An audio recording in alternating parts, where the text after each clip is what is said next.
Imagine a man whose life is the epitome of prosperity and divine blessing, a man respected by all, rich not only in material wealth, but also in virtue and faith. That man is me, Job. My story begins in the land of Uzi, a region of vast plains and fertile hills, where I lived with my family.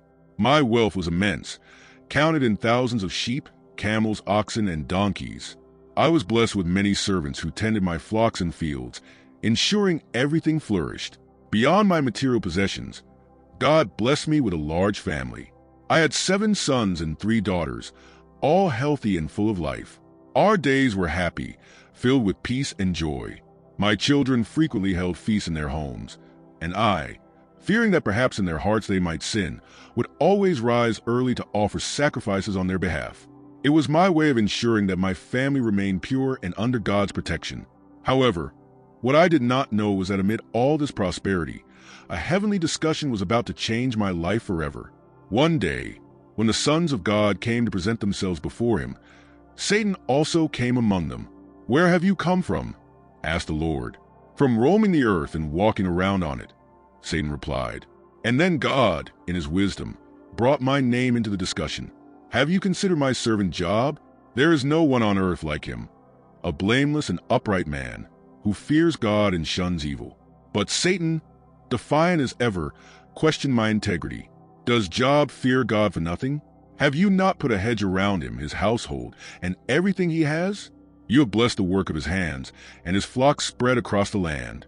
But stretch out your hand and strike everything he has, and he will surely curse you to your face." God, knowing my heart, allowed Satan to test my faith but set a limit. My life was to be spared.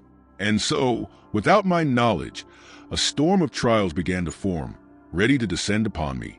The day began like any other, with the sun rising over the fields of Uzi, bathing everything in a golden light. I was at peace, satisfied with the life God had given me. But soon, the tranquility was shattered by the sound of hurried footsteps, followed by an anguished cry. One of my servants came running, his face pale with terror. "Master, the Sabaeans attacked. They took all your oxen and donkeys and killed the servants with the sword. I am the only one who escaped to tell you." Before I could react, another servant arrived, nearly stumbling in his haste. The fire of God fell from the sky. It burned up the sheep and the shepherds. Everything was destroyed. I am the only survivor. The horror was just beginning. A third messenger, barely able to speak from exhaustion, announced, "The Chaldeans formed 3 raiding parties and attacked your camels. They took everything and killed the servants.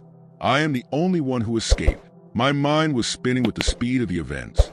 In a matter of minutes, my vast wealth was reduced to nothing, but the final blow was yet to come. As I tried to process these losses, a 4th messenger appeared, his eyes filled with tears. "Your sons were feasting at the eldest brother's house when suddenly a mighty wind swept in from the desert and struck the 4 corners of the house. It collapsed on them, and they are all dead. I am the only one who has escaped." His words pierced my heart like a sword. My children, my beloved children, all dead in an instant. The ground seemed to disappear beneath my feet. I tore my robe and, in a gesture of deep mourning, shaved my head. I fell to my knees, unable to hold back the tears that streamed down my face. The pain was unbearable. But even in the midst of this unimaginable suffering, one truth remained firm in my heart. Naked I came from my mother's womb, and naked I will depart. The Lord gave, and the Lord has taken away. Blessed be the name of the Lord. However, the pain was too deep to be comforted by words. The void left by the loss of my children was like an abyss, a black hole that consumed all the light around me. And although I did not understand why all this was happening, I knew that, somehow, God was in control. Even without answers, I clung to my faith. But my trial was far from over.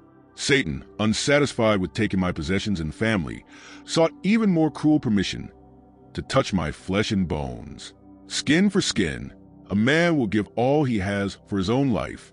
But stretch out your hand and strike his flesh and bones, and he will surely curse you to your face. God, knowing my integrity, allowed Satan to afflict me but again set a limit. I could not die.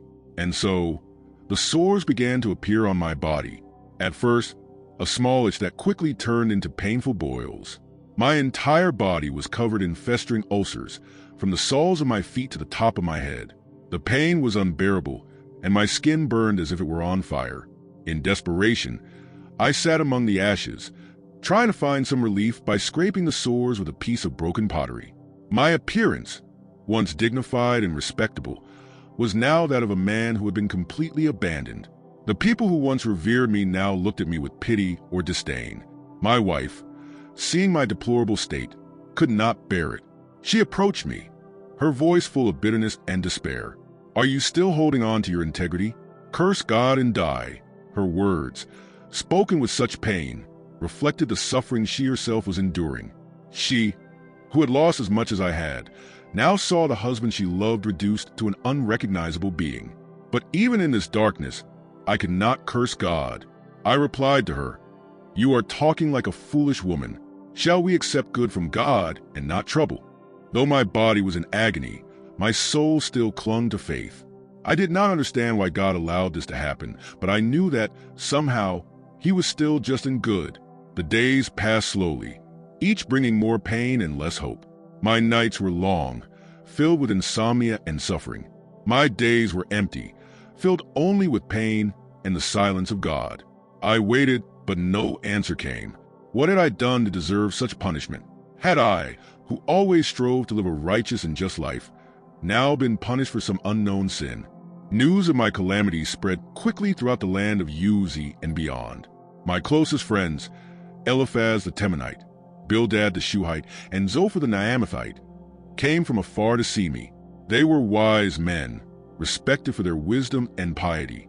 When they arrived, they saw me from a distance and could hardly believe that the man sitting in ashes and covered in sores was the same Job they once knew. Their grief at seeing me was so great that they began to weep aloud. They tore their robes in mourning and sprinkled dust on their heads. Then they sat down beside me on the ground, not saying a word. For 7 days and 7 nights they remained there, sharing my silence and my pain. None of us spoke, for the suffering was too great to be expressed in words. As the days passed, the anguish in my heart only grew. There was no relief, no answer. The silence of God was deafening. I, who always trusted fully in His justice, was now lost in a sea of uncertainty. I began to question everything I knew, everything I believed. Why did God allow this to happen to me? I always sought to live righteously, fearing God and shunning evil. Was it all in vain? Had I somehow failed without realizing it? And why was God silent? I could not understand. On the 8th day, the pain and silence became unbearable. I broke the silence with a lament that came from the depths of my soul. May the day of my birth perish. May that day be blotted out, never to be remembered. Why did God give me life if all that remains is suffering? Why did He let me be born if now all I have is pain? My cry of despair echoed through the valley, and my friends, shocked, looked at me with sadness. They, who had remained silent until then, began to speak. Eliphaz, the eldest among them, spoke first. "Job, you are a righteous man, but no one is perfect. God is just, and He does not punish without reason. Is there not something hidden in your heart, something you have not confessed? Think carefully, Job. Perhaps you are suffering because of some sin you have not yet acknowledged." His words were like a knife plunged into my heart. Eliphaz, my friend, was suggesting that I had sinned, that all this suffering was a consequence of something I had done. But I knew it was not true. I had always strived to live a righteous life, and though I was not perfect, I never hid my wrongs from God. I always sought His forgiveness, always offered sacrifices on behalf of my family. "No," I replied weakly, "I have hidden nothing from God. My heart is pure. I do not understand why He is allowing this to happen, but I know it is not because of some hidden sin." Bildad, seeing that Eliphaz's words did not convince me, spoke next. "Job, God is just, and His justice is unchanging. He does not punish the innocent. If you are suffering like this, there must be a reason. Perhaps your children sinned and brought God's wrath upon themselves. Think carefully, Job. God does not bring harm to the righteous." Again, I was wounded by his words. Bildad, whom I considered a friend, was now insinuating that my children, my beloved children, had caused their own destruction. The pain in my heart intensified. How could he think such a thing? My children were good, and I always offered sacrifices on their behalf to ensure that God purified them. The idea that they had been punished for their own sins was unbearable to me. But even so, I could not find an answer. I did not understand why God allowed this to happen, but I refused to believe it was because of some sin, mine or my children's. The days dragged on, and the debate with my friends continued. Zophar, the most impetuous of the three, finally broke the silence. Job, you are full of words, but where is the wisdom? How can you insist on your innocence when you suffer like this? God is just, and if he afflicts you, it's because you have something to learn. Admit that you have sinned, and perhaps God will forgive and restore you.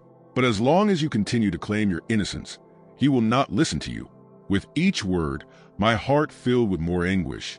My friends, who had come to comfort me, were now accusing me. They couldn't understand the complexity of the situation. To them, everything was simple. If I was suffering, there must be a clear reason, and that reason could only be sin. But I knew it wasn't that simple. I knew that somehow, this suffering had a greater purpose, something I couldn't yet see.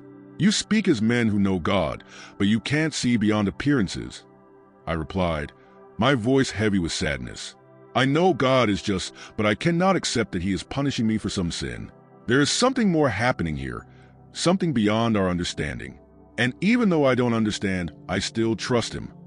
But despite my words, my heart was divided. I was lost in a sea of pain and uncertainty, and God's silence tormented me. Where was he? Why did he not answer my cries? I wanted to understand. I wanted answers, but all I received was more silence. As the days passed, I was forced to confront my own limitations. I, who had always trusted in my faith and understanding, now found myself powerless before the mystery of suffering. I began to reflect on the nature of God and the world around me. I knew God was just. But what did justice mean in a world where the innocent suffered and the wicked prospered? Has God forgotten me? I wondered. Has all my service and devotion been in vain? I always believed that God rewards the righteous and punishes the wicked. But now I find myself in an abyss of suffering with no apparent reason. Was everything I knew about God wrong? As my friends continued to debate, their words began to sound empty to me. They spoke of a God who rewarded good and punished evil in an immediate and visible way. But my experience was showing me something different. I began to realize that perhaps the world was more complex than I had imagined, that God's justice was not something I could fully understand. I started to question the very concept of justice. If God was truly just, why did he allow the righteous to suffer? Could it be that God's justice was so high, so beyond our comprehension, that we couldn't even begin to understand it? These questions haunted me as I reflected on my situation, trying to find some peace amid the chaos. God, where are you? I cried out in my loneliness. If you are just, why have you abandoned me? Why do you allow me to suffer like this? Has my entire life been a lie, a deception? I don't understand, but I still trust you, even though my mind cannot comprehend. And then, when I was at the height of my anguish, God finally responded, but not in the way I expected. Instead of giving me the answers I so desperately sought, he confronted me with the vastness of his creation, the depth of his knowledge, and the power of his hands. Who is this that obscures my plans with words without knowledge? God asked, his voice like the sound of thunder. Brace yourself like a man. I will question you, and you shall answer me. Where were you when I laid the earth's foundation? Tell me, if you understand, who marked off its dimensions. Surely you know, who stretched a measuring line across it, on what were its footing set, or who laid its cornerstone. Each word from God was like a wave of truth crashing over me, showing me how small I was compared to the vastness of his wisdom. I, who had dared to question God's justice, now found myself confronted with the reality that I barely understood the world around me. God continued to speak, asking me about the depths of the sea, the limits of the sky, the stars in the heavens, and the creatures he created. With each question, I realized how little I knew, how limited my understanding was. Lord, I replied humbly, I know that you can do all things. No purpose of yours can be thwarted. I spoke of things I did not understand, things too wonderful for me to know. My ears had heard of you, but now my eyes have seen you. Therefore, I despise myself and repent in dust and ashes. After my confession, God turned against my friends because, unlike me, they had not spoken rightly about him. He instructed them to offer sacrifices and asked me to pray for them. And so I did, even in the midst of my pain and confusion. Then, as a sign of his mercy and grace, God restored my life. My possessions were returned in double. My wealth increased more than I could ever imagine. And I was blessed again with 7 sons and 3 daughters, whose names and faces will always be etched in my heart. My daughters, in particular, were the most beautiful in the land, and they received an inheritance along with their brothers, something uncommon at that time. I lived many years after that, and was able to see my children and their children to the 4th generation. My life was long and prosperous, but I never forgot the days of darkness and the lesson I learned. True faith is not measured by the blessings we receive, but by unwavering trust in God, even when we do not understand his ways. Now that you've heard my story, reflect on what it truly means to have faith. It's not just about receiving blessings, but about trusting in God, even when everything around us falls apart. Remember that true faith stands firm, even in the darkest moments when answers seem out of reach and God's silence feels deafening. Just like Job, we will all face moments when our beliefs and convictions are tested. We may not understand the purpose of the trials we face, but it is in these times that our faith is truly refined. If you are going through a difficult time, know that you are not alone. God is by your side, even when he seems distant. His wisdom is infinite, and his love for us is eternal. Trust in him, just as Job did, and believe that in the end, all things work together for the good of those who love God. And if you have not yet accepted Jesus as your Savior, know that there is still time. God extends his hand to you, offering redemption and a new life. Trust in him, and you will discover that even in the hardest trials, he will never abandon you. God bless your life, and may Job's story inspire you to keep your faith unshaken, no matter the circumstances. If you enjoyed this story, subscribe to the channel, hit the notification bell to receive more stories like this from the Bible, and learn more from the Word each day. May God's peace be with you, now and always.